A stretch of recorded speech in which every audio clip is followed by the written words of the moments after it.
Welcome back to GrazyTV. Today we have some breaking news. The tension between North and South Korea has been really crazy. We're going to be diving into what these explosive and trash balloons that North Korea has been sending South Korea. And does this mean a potential breakout or even a war? And North Korea has been threatening South Korea with new measures that they're going to take and declare that South Korea is the #1 enemy. And an update on one of the most craziest viral case that I covered on my channel with the #1 female psychopath murderer. As you guys know, a lot of suspects' faces and identities in South Korea are disclosed. So a lot of the times these crazy murderers, we don't actually know what they look like, but this woman's face has been revealed. We're gonna get into that. So to support this channel, remember to hit the like button, especially subscribe, and leave your comments down below of today's thoughts. It really helps for me to continue growing GrazyTV. You guys know I run GrazyTV. I've also been active on GrazyGrazy, my K-pop channel as well, and I've started a podcast channel, The Green Tea, and I've been very active on my Instagram and TikTok and social media, and I feel like I'm juggling like 10 different jobs, and I've had no time really to myself. I don't remember the last time I went grocery shopping with my family, honestly, and I'm all about cooking meals at home because my mom's Korean. I tried many delivery kit services, but oh my gosh, Hungryroot has changed the game. It is one of the best, if not the top delivery kit service that I've used personally. And I am not just saying this because they're a sponsor of the GrazyTV channel today. Like, I was generally shocked at the amount of food that I got for a fair price. The difference with Hungryroot is that all of the products that they send you is free of artificial colors, preservatives, sweeteners, high fructose corn syrups. They only send you high quality food. You just take a really quick quiz, letting them know of your taste palette, what you like and don't like. All the meals are super easy to make. There's some that you could actually just like grab and go. Another perk of Hungryroot is that you get to choose the snacks that you want. Like, one of the higher quality brands, and the ingredients here are just amazing. As a busy person, it is all about saving time, convenience, and look at how full my fridge looked. This heavy box with so much food that's probably gonna last me like over a week, honestly, was less than the grocery shopping that my family does for a week, which is like over $200. The first 100 people that use my code will get 40% off your first order. Like, again, if you love delivery services, I highly recommend trying Hungryroot. Thank you, Hungryroot, to supporting GrazyTV, and let's get back to the cases. You guys might or might not have seen on the news that North Korea recently have been sending trash, feces-filled balloons to South Korea. So far, there has been 3 rounds, and each round apparently had about 200 to 300 balloons that flew over to South Korea. During the first round, when the balloons were being sent, it fell down near the border, so a lot of farmy areas, not near the city. And it wasn't just trash or like piece of papers, it was literally feces that was inside. And the witnesses where these balloons fell in front of their farms and buildings and houses, they're like, wow, this is not some normal feces. This was an odor that just like lingered for a long time. During the second and third round, due to the wind current, it traveled even farther, even coming to Seoul, directly one of the most populated cities in South Korea. One of the balloons even falling a couple feet away from the Korean Blue House, which is like the Korean White House. Some of the balloons even had a battery pack that had a mini explosion once it hit the ground, so somebody could have been seriously hurt. We even see photos of cars being damaged because of these balloons. And even recently, now, during the third round, of these balloons catching on fire once it hit the ground, so it could have some kind of chemicals or some kind of mini explosions that was attached to it. In response to this, South Korea has brought back their mega speakers. So the speaker thing apparently happened during the war in the 50s and 60s that was used. And South Korea has been blasting like not only K-pop, like BTS music and like Red Velvet music, but the innovations of South Korea, such as the cars and like Samsung phones and things that we've been doing. So current event news, and even predicting the weather of North Korea to let the North Koreans know what is going on outside of this world. And so I guess kind of implanting new ideas and news around the world to the people of North Korea who are stuck there. And this mega speaker is said to have reached over 20 kilometers. I'm not sure what it will sound like if you're 20 kilometers away. If it's gonna be like a clear loudspeaker or if you're gonna hear it in mumbles, I'm not sure. But apparently a lot of North Koreans have been hearing this. And allegedly, according to South Korean side, they say that some people who have listened to the mega speakers decided to flee the country. And apparently, after only one day of playing and blasting the music again, about a couple of North Korean soldiers decided to flee or tried to leave North Korea, but South Korea fired back and they weren't able to come all the way. So it's actually been 6 years since the mega speakers were turned on. Back in 2018, President Moon of South Korea and Kim Jong-un had like a little peace agreement. They came into an agreement to have the South Korean speakers be turned off, and North Korea said that they will ease on their military practices. But I believe as the new presidency of South Korea took place, the agreement was void and the tension between North and South Korea grew again. In addition to the response, I believe some of the South Korean citizens have been making their own balloons and sending USB of K-pop music and some other stuff, putting into the balloon along with rice. Like, South Koreans are sending food to North Korea, not feces and trash. Even if they know what's going on, it's like, can they rebel? I mean, they really can't, because in North Korea, nobody has weapons. And obviously, how can people rebel going against a whole government that has these kind of bombs and military measures? Also, according to South Korean media, they say that North Korean government really hates the speakers. And Kim Jong-un's sister, or his half-sister, who has been like the spokespersons of that government, a regime, she's been saying that North Korea will be taking new drastic measures to respond to South Korea and turning the speakers back on. North Korea has been firing missiles into the sea to show off like what kind of technology that they have and how they're protecting themselves. Also, a news that has been going on viral in South Korea is Kim Jong-un's daughter. She's only 12 years old, born in 2013, and recently she has been seen out with her father, and she's dressed in a very adult blouse and like heels, and like it doesn't seem like an outfit that a 12-year-old would wear. Like, look at this. She actually looks almost identical to her mother, but again, a 12-year-old should be, playing around in the dirt and in the playground. I mean, she's out there doing this with her father, especially wearing clothes that are definitely not appropriate of the age. Experts are saying that there are big tensions here, and this news is being talked about daily. So what does this mean? Some are saying that it is highly unlikely that it will lead to an actual war, because that means a big loss for North Korea as well. But even for me, watching South Korean news, this has been one of the biggest tensions going back and forth that's been happening. So I really hope that everybody is safe and there will be nothing crazy going on. I will update you guys, so stay tuned. The next story we have is an update on #1 female Korean psychopath, and I did a video about this a few years back. It's actually one of my most watched viral true crime stories on my channel. The woman, where mysteriously everyone around her, including her husband, her mother, her family, either passed away or became disabled. And even experts say till this day she is not a normal psychopath or a killer. This is someone that was extreme, that went beyond the psychopath test. And for the first time in 24 years, her face, unblurred photos of her, has been released. So to recap the story, remember I did a full video on this. I will put the card up here if you want to go check it out. This is In-suk. She was born in 1976, and this was her face, revealed face. This is her. I believe she was 26 years old in this photo, and again, she was in her 20s when this case took place. Another highlight about Miss case is the fact that her family and friends who knew her said that she was a beautiful psychopath. It's been rumored that she had this like Korean actress beauty standard face, but of course we never seen her unblurred photos, and we can see that she is indeed a beautiful lady, let's not lie. She was said to be on the taller side and even had a soft side to her, so when she spoke, she seemed so innocent and very caring and kind. Her friends and family described her as, quote, whenever she walked by people, they would take a second look at her. She also graduated from college with a degree on child development. And one thing about her though was that she loved luxury.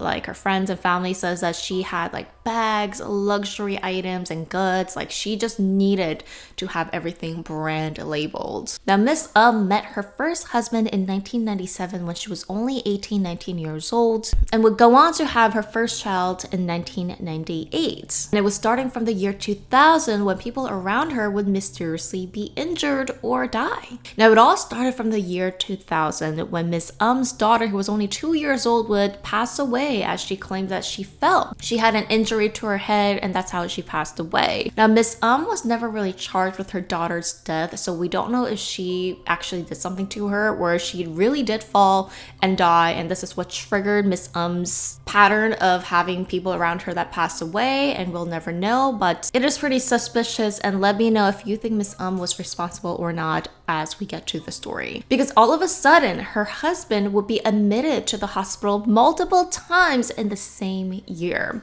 Now, her first husband says that, he was just walking or going down the stairs and he would just fall unconscious and wake up in the hospital. Now, when his family asked him what happened, he would wake up and say, I don't know, I don't remember. And within the 2 years, Miss Um's first husband would randomly wake up with these episodes, have his eyes go half blind, constantly have injuries, like literally knife wound injuries in his stomach and his hands. And he would claim every time that he woke up from the hospital, oh my God, I don't know, I don't remember. And within the 2 years, he would have over like 10 injuries, serious life-threatening injuries. And every single time Miss would say to his family, oh my God, I think he's going through a lot of stress, and he did this to himself. And the family and friends that remember this couple when they went to the hospital to visit, whenever they would try to talk to Miss Um's husband, Miss would come and be like, oh husband, it's actually time for you medicine, and feed him more medicine, and he would just fall into deep sleep. So it seems like Miss was constantly keeping her husband under some kind of influence, which would confuse his mind, especially over 2 years. If you're constantly fed something by your wife without you knowing it, that would definitely damage his mental and brain. Finally, in March of 2002, Miss Um's husband would pass away at the age of 27. Miss would get a big paycheck after her husband passed away and kept collecting paycheck within the years when he was injured through his life insurance. Then Miss own blood-related brother would become disabled by becoming blind.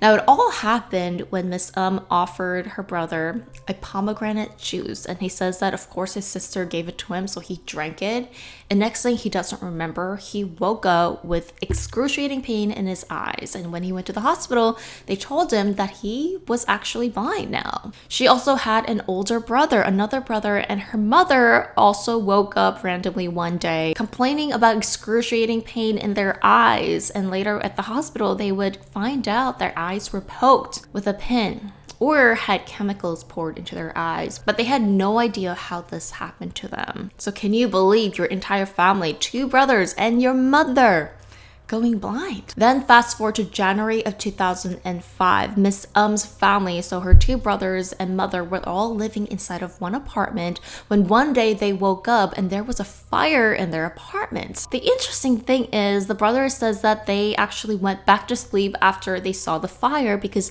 they just couldn't stay up. It's as if they were under the influence of something. Now, I believe one of the brother was not entirely blind, like he was only half blind, and miraculously the 3 members, the 2 brothers and the mother, did survive the house fire, but they were severely burned. And just because of the fires and injuries within the family alone, Miss collected over $200,000 of insurance money from her family. And this was back in 2000, so think about $200,000. That's a lot of money. Now, going a little back, after her first husband passed away, actually Miss got remarried to her second husband. Now, she actually met her second husband at a club, and within only a couple months, 3 months, they decided to move in together and get married. Now, when the second husband's in-laws met Miss they say that she was beautiful. She also seemed, again, very innocent and very kind and soft-spoken and really liked her. Now in Korea, before you get married, it is a thing to bring two families together for dinner to like see each other's families, say hi and things like that.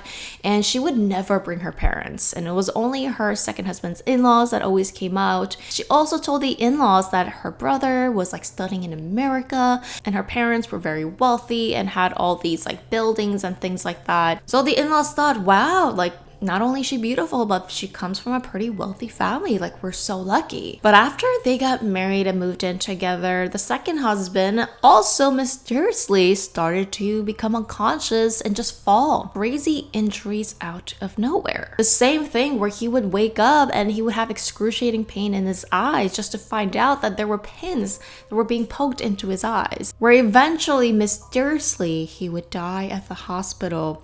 When his in-law says that, a few hours before he passed away, he seemed pretty much fine. But only after Miss would come and take care of her husband, he would mysteriously just pass away. The second husband's in-law says that during the funeral, they said, we need to get an autopsy. We need to see what happened to our son. And Miss would just throw a fit and be like, no way, how can we get an autopsy? Like, that is a taboo thing in South Korea. You cannot do that. And the in-law says that like that day at the funeral, she just turned to completely 180 to a different person.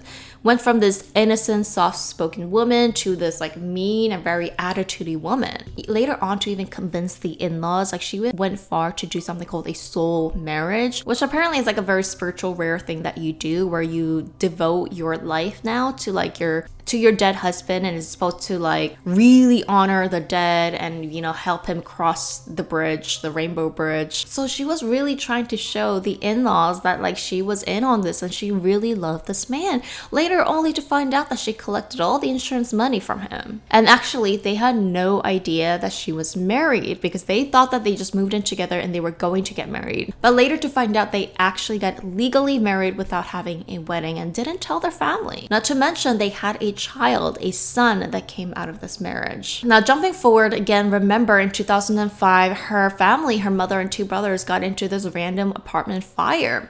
Now Miss was living with her family at the time.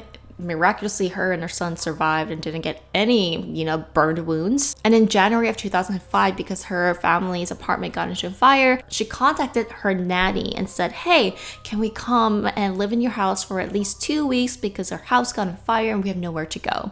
And of course, the nanny, being open-hearted, said, of course, 2 weeks, come in. So Miss and her son was living at her nanny and her husband's apartment for about 2 weeks. Now 2 weeks passed and the nanny was like, hey, like, are you looking for a new house? Like, are you still staying here? Now, eventually, I think they got into some kind of a verbal disagreement and told Miss you need to leave. Like, it's been over 2 weeks, you're overstaying. What a coincidence that as soon as she was told to leave on February 1st, 2 a.m., the nanny's apartment mysteriously caught on fires, leading to a severe apartment fire that led the nanny's husband to pass away.